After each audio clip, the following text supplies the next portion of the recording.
In Zen philosophy, there is a term called Jikon. It means letting go of the past, ignoring the future, and living completely in the present moment, focusing your entire existence on the exact second you are experiencing right now.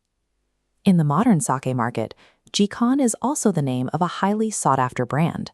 It's known for a fresh, transparent profile that perfectly balances sweetness, acidity, and umami. It is also notoriously difficult to find, with enthusiasts worldwide hunting for their limited monthly releases. To understand why it's so rare, we have to travel to Nabari City in Mie Prefecture. This is Kiyasho Shuzo.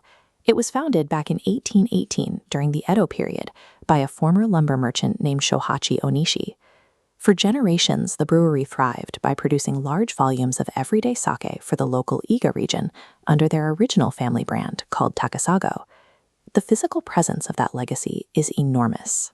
Their historic shop and main residence still stand today, officially protected as registered tangible cultural properties of Japan. But heritage does not guarantee survival. By the early 2000s, consumer tastes had shifted. The demand for bulk, mass-market sake plummeted, pushing this historic business to the edge of financial collapse. 2 centuries of tradition had become an immense weight, dragging the business down. To save the brewery, they had to stop relying on what worked in the past and rethink their entire approach to the craft. In 2004, the 6th-generation owner, Tadayoshi Onishi, stepped in as the new Toji, or master brewer. It was a massive gamble to rescue his family's livelihood. Onishi didn't bring decades of traditional apprenticeship to the role. Instead, he brought a background in science and technology, along with years of professional experience working in the dairy industry. His first major move came in 2005. He halted the volume-driven production model and completely pivoted to small-batch premium sake, known as Tokutei Meishoshu, special designation sake. Drawn from his dairy background, Onishi introduced a different way to think about the brewing process. He argued that human beings do not actually create the sake. The microorganisms, the yeast and the koji mold, are doing the actual work.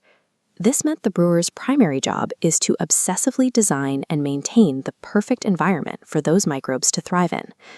Modern scientific tools are used to measure and guide the process, ensuring the yeast and mold have exactly what they need at every stage. They stop trying to force the brew to fit a traditional mold.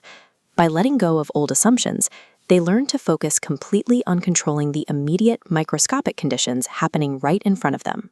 Building that ideal environment starts with the local terroir, specifically the medium-soft spring water drawn from the nearby Nabari River.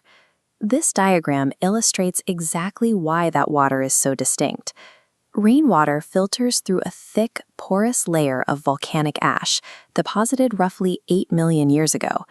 This natural geology strips out impurities, leaving the water highly transparent.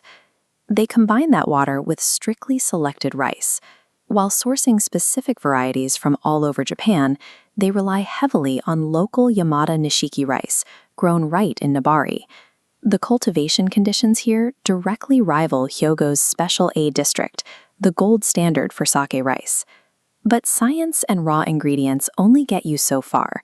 To maintain their small batch quality, essential steps like washing the rice and making the koji are still done entirely by hand. The brewers rely on their 5 senses to feel the moisture and temperature changes that machines cannot detect. They even brought this rigorous, hands-on approach back to their original heritage brand, Takasago.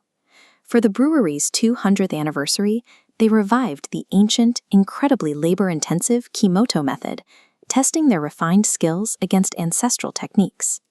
Human intuition and manual labor create the tactile inputs. Modern science manages the invisible microbial environment. Together, they extract the purest expression of Nabari's land and water. Working directly with local farmers from the moment the rice is planted, this intense focus on local rice and local water eventually resulted in a specific brew called the Jikon Junmai Daiginjo Nabari. This local collaboration caught the attention of the global market, earning a spot on the beverage menu for ANA's international first-class service. To maintain that level of quality, the brewery exercises severe operational restraint. They do not allow public tours, and you cannot buy bottles directly from their front door. The brewing environment is kept completely isolated. Instead, this chart shows their authorized retailer system, called Tokuyakuten. They only sell through a very short list of trusted distribution partners who are contractually obligated to maintain a continuous, unbroken cold chain environment. Microbes are carefully managed during fermentation, and the finished product is kept perfectly stabilized in transit. The delicate profile is protected right up to the second you uncork it. 200 years of history almost pulled Kiyasho Shuzo under. They survived by dropping their mass production goals, turning to rigorous science, and adopting a philosophy of total presence. They pour all of their skill into a single, fleeting moment, so you can taste it in every glass.